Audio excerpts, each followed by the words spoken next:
We're continuing to break down the debacle in Norman. And yes, it was a debacle. And to help us understand what happened, we're bringing in our quarterback, Jack Tuttle, right here on this episode of Locked On Wolverines.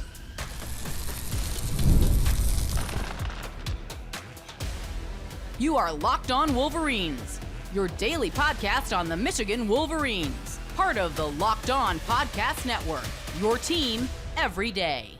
Happy Wednesday. We are back and doing it. Locked On Wolverines podcast, part of the Locked On Podcast Network, where it's your team every day. I'm your man on the ground, Isaiah Hole, publisher of Wolverines Wire through USA Today Sports Media Group. And today we are in the pocket with, as one of our listeners said, in the pocket with Jack Tuttle.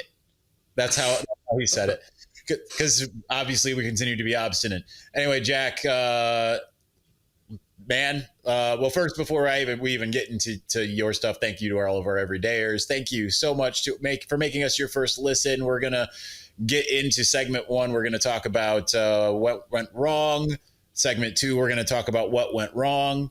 Segment three, we're gonna talk about what went wrong. We're gonna have an added segment four, and we're gonna talk about what went wrong. No, I'm just kidding about that part, but that's essentially what we're gonna do. Jack, that was brutal, wasn't it, man?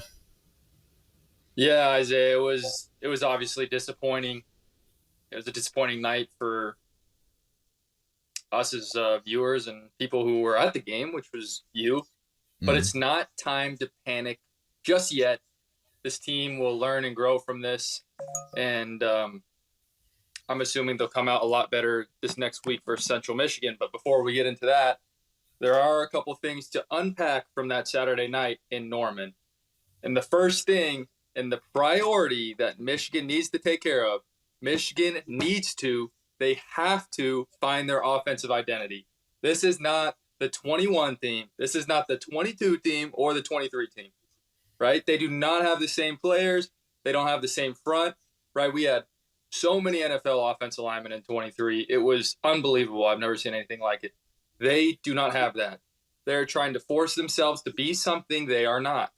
And a lot of people have been kind of talking about that. And I really think this showed up on third downs, though, for this team.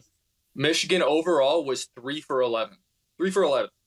That is no bueno. Not good. Not good. So this down is a critical down, which really reveals a team's identity and what they are strongest at and what they're going to lean on, who they're going to lean on, right?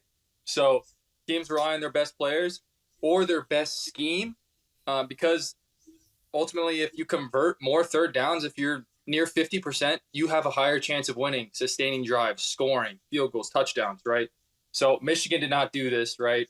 We saw them throw screens, run inside zone on 3rd and 6. They just they had no plan. I feel like they did not know who they wanted to rely on, where they wanted the ball to go, and who they wanted to have the ball in those tough situations. They have to figure it out. They cannot keep doing what they did. They got to figure it out. Have to.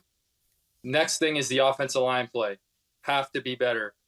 Gio and Andrew Sprague got a little banged up last game. I really hope that they are able to return against Central Michigan and kind of get back in their groove. But if they're not, somebody else is going to have to step up. With Andrew Babbs, he's out too. One of the other talented offensive linemen. These other guys, these younger guys, Blake Frazier is going to have to step up. Greg Crippen's going to have to step up. These guys need to play better. Their offensive line overall grade right now is not good. It's not.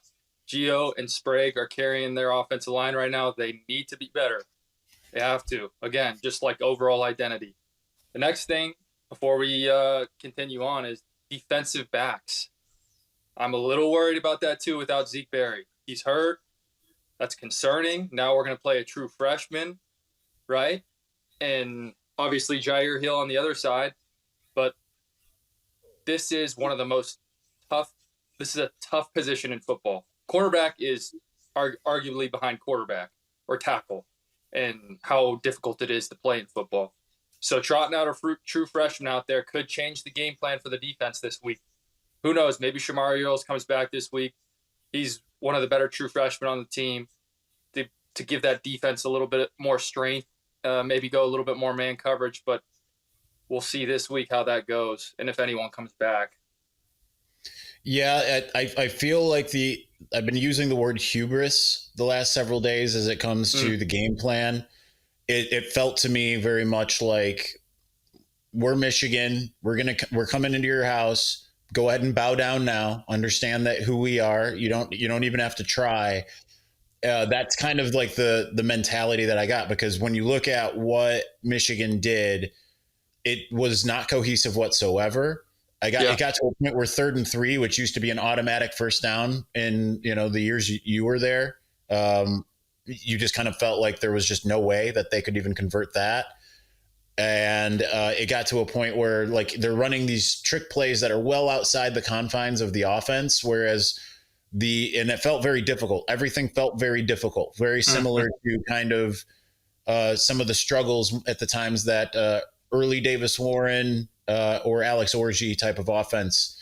And it felt like everything, to get a yard or two just felt like impossible. And we had Oklahoma on the other side felt like they were running their kind of quote trick plays within the confines of the offense. Yeah. So offensively, I mean, you've been around it a little bit. Do you feel like this, what we saw on Saturday was kind of part of what we should have expected? Do you think that they've got another gear? What's your just kind of overall thoughts on the state of the offense at the moment? Yeah, obviously, kind of like I said a little bit earlier, it's early in the season. They have a young quarterback. They don't have an identity yet. It's very similar to last year. They're trying to be something they're not. They are trying to be a run-first team, it looks like, but they don't have the same offensive line as they had in 23 or 22. They don't have Zach Zinner. They don't have Trevor Keegan, Drake Nugent. They don't have those guys. No offense to the O-line. Trevor Keegan was there. I saw him on the sidelines. They should have just suited him up. But, we should have suited him up. We should have. And no, it's no offense to the guys now, but they're young, right? That group of O-linemen from 23 had so many years together, and it was just so easy to just call inside zone, call a duo, call a gap scheme, and they're going to take care of it because they're so experienced. You can't do that. You just can't. You have to let Bryce play a little bit, and that's what I want to get into here is Bryce a little bit, right? People criticized him for his gameplay last week and talked about the stat line all over the place on social media, Twitter, wherever. The stat line did not explain the entire story for Bryce. Bryce made some plays last week and did not turn over ball. That's the most important thing, Isaiah, going into this next week and the rest of the season. He didn't turn over the ball. And I know from experience being in that tough, environment at Norman and playing against a complex defense like that, that was the real deal. That was hard. And the fact that he was standing in there, making throws downfield like the one to Donovan, that was impressive to me. So I don't think he played. I know he didn't play as bad as people think. And I'm excited. I'm looking for him to keep growing this week. And I'm looking for the coordinator to really help him get in a rhythm early. And this is what they need to do is easy touches, RPOs, maybe get away from the screens a little bit. Who knows? Get into RPOs, maybe quick game. Cut the field in half for Bryce early. Give him a 1-2 check down read to give him some confidence, right? You give the quarterback confidence, you up his levels, right, to put him in more heavy progression plays later in the game. Heavy progression plays where it's full field or a deep shot play action or just a drop back. He's going to be more comfortable though if you build him up that way. I felt this game there was more, hand the ball off. Let's play action and just throw it deep, or let's play action and try and do a across the field throw instead of just, hey, can we get just a nice easy quick game and split the field in half for Bryce and just give him a nice confident throw and build him up. I didn't see as much quick game or drop back throws, and maybe it was because of the offensive line concern, but they have to figure it out, whether it's quick game, drop back, or RPOs. They have to make it easy on them nice and early, still be effective so they can build them up into the heavier plays later in the game. Yeah, I agree with that. I feel like they really, I thought that first play from scrimmage looked like, okay, they're trying to give him something easy to get him into rhythm. And then they just kind of do that anymore. It was very bizarre. Let's continue talking about this. I do want to touch on a little bit more about Bryce and the offense before we just kind of talk some more overarching themes. We're going to do that here in just a moment. But before we do, Mazda crafts cars for those who choose to do more than simply move. They follow what moves them every time they drive. That's what makes Mazda stand out. They go beyond safety, style, and performance to deliver a driving experience that feels alive in every detail. As an athlete focuses on every detail, maybe not the Michigan offensive line, but the other athletes, Mazda does the same. From metallic accents to hand-stitched Napa leather. You can feel it the moment you get behind the wheel. The smooth handling, intuitive controls, and standard all-wheel drive in every crossover SUV. It's the small details that make the big plays, and it's just like there's more to every player. There's more to a Mazda vehicle. Mazda, move or be moved.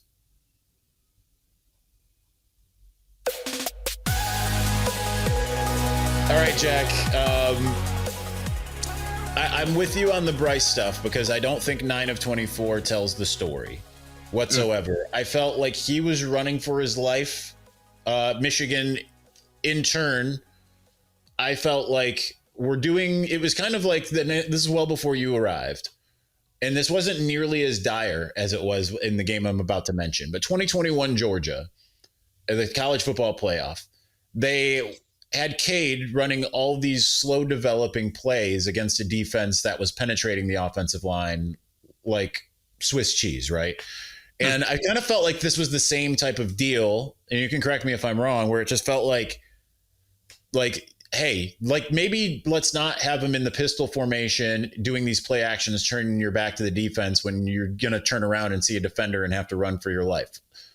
So kind of with that in mind, less about Bryce and maybe less about the offensive line, what's your confidence level that Michigan's going to be able to, from a coaching standpoint, take a look at that and say, hey, we got that all wrong. Let's change things up and actually utilize Bryce the way that he should be utilized, instead of saying, here's what we want to do, Bryce, go do it. As Josh Barr, who is in our Leaders and Best on the Mailbag podcast, said, why have a 120 mile an hour sports car if you're going to drive him the speed limit? That's kind of how I feel about the way that they utilize Bryce in week 2. So kind of what's your overarching thoughts on that? Yeah, I would agree with that. And to be honest, I was a little bit disappointed with how they were using him in week 2. Like I said before, they're trying to be something they're not. They're trying to force themselves to run, and just be all smash. But when you looked at Oklahoma, they were getting into empty. And John Mateer is a good example of how Bryce could be used. They're not quite the same play style players, right? But both can run. Both have great arms. And Oklahoma did a wonderful job of getting into empty formations, using motions. They had cover 0 beaters, right? And getting John Mateer easy throws or quarterback runs in empty and just in unbalanced formations. And they got an extra blocker for John Mateer, and he's able to have, I think, around 74 yards rushing that game. I can't remember if it was 15 to 17 carries, something like that.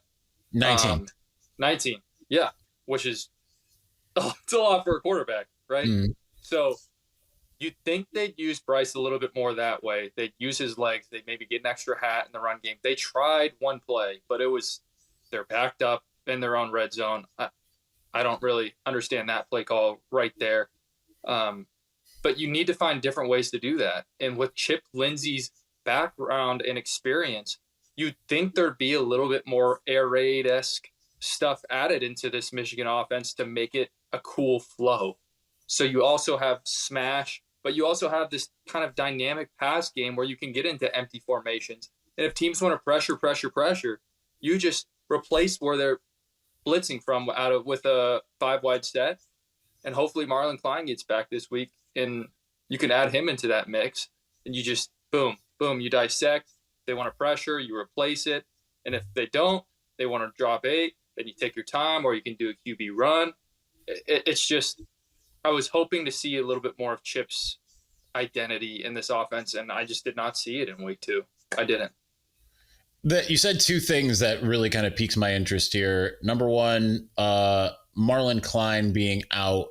And it was kind of something that we talked about on Sunday, that if you lose a tight end, which I understand is a focal point of the offense, but but if you lose a tight end in your passing game, completely bottoms out. That says something about what changes need to be made. But the other thing that is, like you said, about that they need to use Bryce's legs. Sharon Moore came out and said twice this week, both in his Monday press conference as well as on Inside Michigan Football, saying, well, we can't really run him because you have to have two quarterbacks if you're going to run him. I mean, that to me seems like a crazy thing to even say. Right? Yeah, it does a little bit. And so with that in mind, like do you feel like they can overcome, again, because this is hubris, do you feel like they can overcome this and get to a place where like they become smarter again and use the players that they have to do some certain things? And I mean, just what are your thoughts when you hear that was what Sharon said, and also your thoughts on the tight end situation there? Yeah, so I'll start with the tight end situation because that's a lot easier to talk about than the second topic. Oh my gosh. Marlon is a big, fast tight end, and he has the ability to be one of the best in the country at tight end. He's not quite at Colson level yet, and he's working through a lot of stuff. This is his first year starting. He's got a long way to go, but he has the ability, the potential to be great like that. And he just got to stay healthy because he is a receiving threat. And Hogan Hansen, his backup, who's also injured right now, is that too. But without those two, you don't really have a whole lot going at tight end. I mean, you have Zach Marshall, who's a pretty good receiving threat, works his tail off, leader, blocks his tail off at all points, doesn't care if he gets the ball. And I just don't think they have depth in that position right now. Obviously, they've been just plagued with injuries, not only in the offseason, but now in season. So it's really tough, but they're going to have to find different ways, whether it's putting in a different personnel, putting another receiver out there, putting Jordan Marshall out there in a two-back set in the backfield, and just having three receivers out there. So they have to find ways to, if Marlon is out, they have to find ways to get another good player onto the field and have their best players on the field. So that's what identity is about. It's about finding your best players and creating something for that. So getting into, what the comment that, Coach Moore made about the quarterback running the ball. In 23, let's look back at JJ a little bit, right? Coach Harbaugh was, super fearless, and I'll share with you something else. He wasn't afraid for the quarterbacks to get hit in practice. He didn't really care if I got hit, if any of the quarterbacks got hit. Even if JJ got hit sometimes, he thought it would, which with your brittle bones, I can't believe he'd be afraid. I mean, it's crazy. Anyway, sorry. I had to get and hey, like, it's how I got this right here. That's how I got the old elbow injury, little Tommy John. But, I think at the end of the day, it made us tougher mentally, physically. And when we got into games, we weren't scared to run the football. We just weren't. And JJ ran the football, not a ton, but a good amount in key moments, and it worked out for us. They have to let Bryce run the football if they're going to have any chance of winning those tough games. Because if you don't allow your quarterback to run the football, you're cutting yourself short in third and medium and other situations. Because the defense knows, well, they're not going to use the QB's legs at all, right? They're just not. So you just cut yourself short and give yourself less options to succeed. So you become more predictable pretty much, and that's what you don't want to do. Yeah. Yeah, I felt like very, very predictable with, on top of everything. You kind of knew when they were going to run. You knew where if they put Max Bredesen into the one side, you knew that's where the play was going. And we thought that this was all kind of behind Michigan at this point, but clearly not. Yes. All right. we're going to talk about where Michigan goes from here. We're going to do that here in just a moment. But before we do, the NFL season is here, and JJ McCarthy is the face of the NFL after week 1. And guess what? FanDuel is making sure you are ready for the season with a can't miss offer. Right now, new customers can bet just $5, and if your bet wins, you'll get $300 in bonus bets to use across the app. Listen, I love using FanDuel because you can bet however you like, whether it's player props, building a same-game parlay, or even jumping in live as the action unfolds. Makes every game more exciting, whether you're watching your team or just keeping an eye on your fantasy lineup. So are you ready to play? Download the FanDuel app now by visiting FanDuel.com to get started. That's FanDuel.com to place your first $5 bet. All right, we're going to continue on here in just a moment. But before we do, most people can't name all of their financial accounts or what they're worth, whether it's a 401k, properties they may have, or investments. When you don't have the full picture, you can end up leaving money on the table. That's why there's Monarch Money. It's an all-in-one personal finance tool that brings your entire financial life together in one clean, easy-to-use interface on your laptop or your phone. Monarch is built for people with busy lives. If you put off organizing your finances, well, then guess what? Monarch is for you. Monarch does the heavy lifting for you. You can link all of your accounts in minutes, see clear data visuals, get smart categorization of your spending, and finally feel in control of your money without ever even touching a spreadsheet. You know what? You can identify that you aren't saving as much as you thought. Monarch helps you notice an inefficient investment allocation and discover forgotten 401ks from past jobs. So don't let financial opportunities slip through the cracks. Use the code LOCKEDONCollege at monarchmoney.com in your browser for half off your first year. That's 50% off your first year at monarchmoney.com with the code LOCKEDONCollege. All right, Jack, we got a few minutes left here. How confident are you that Michigan can bounce back? I mean, some of these issues feel systemic. Offensive line issues feel pretty dire. Wide receiver feel like it can be fixed a little bit. Corner continues to be a problem, as you say. I feel pretty good about the defense. I think you do too. So, like, yes. How do you feel about the overarching kind of outlook for the team now? How much did this last game kind of recalibrate you, and kind of where does Michigan go for here, in your opinion? Yeah, I do think there is hope for Michigan to come back and be a championship contender this year in the Big Ten. I think they're going to have to find themselves, and this really depends. This is a big week for Michigan right here, right now. I don't care it's Central Michigan. I really don't. This is a self-discovery week for these boys, and they need to step up and practice this week, gain some confidence, and go out on the field and find themselves, but also give their young quarterback chances to make plays and do stuff he hasn't done yet on the field. And I really think this week will be the determining factor of how the rest of the season goes and how Nebraska goes the next week. So, I do think this will be a different type of game, right? Not to get too ahead of ourselves, but Central Michigan is a team that likes to hold the ball. They run the ball. Their run game is the best part about their team, and they're going to try and win the time of possession game here. So the defense is just going to have to step up. Obviously, that's Michigan's strength on defense is their D-line. So if they can step up and do this, and they can control time of possession, they're going to get so many valuable drives in this game for Bryce, the receivers, and their offensive coordinator, who we hope to see some nice schematic stuff this week and see some different stuff that can set them up later in the season. Now, Sharon's going to be out for this game and obviously next week. Oh, yeah. Mm-hmm.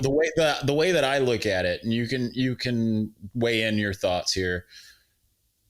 I think it might weirdly be kind of a benefit for Michigan, given how everything went. And this might sound a little bit backwards. I think that not having the main man kind of breathing down your neck if you're Chip Lindsey in week 3 could actually weirdly be a positive for that offense. And I think it's good that Biff Poggi ended up being named the head coach. What are your thoughts about Sharon being out, and what do you think of my assessment there? Yeah, I don't know if I can say much on, Sharon being out for the next 2 weeks. It's obviously unfortunate for the team, but it's a trial for this team. If they can get through these next 2 weeks and play well, find themselves, and grow together, players run the team, Isaiah.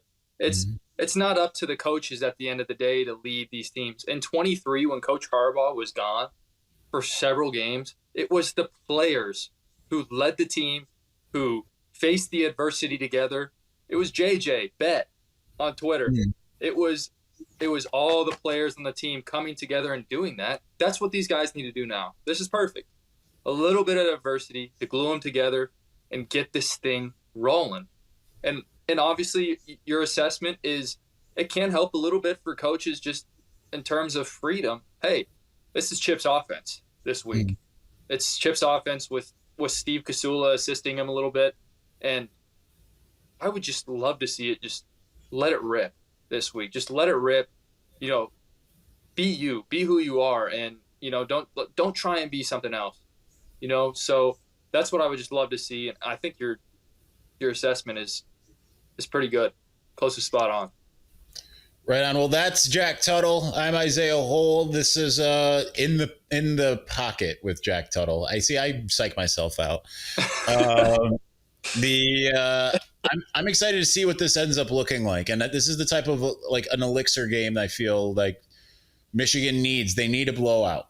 They cannot. This can't be another close game against an overmatched opponent. Yes. Central Michigan might be a pretty good run defense, pretty good run offense, but it should not compare to what Michigan has to offer. So excited to see what this looks like. Jack, we'll talk next week, hopefully, about the ship being righted. But for now, thank you to everyone for watching. Thank you for listening. We will talk to you again soon. Tomorrow, the plan is the Manifesto with Connor Stallions returns for another week. We'll talk to you again then. Peace.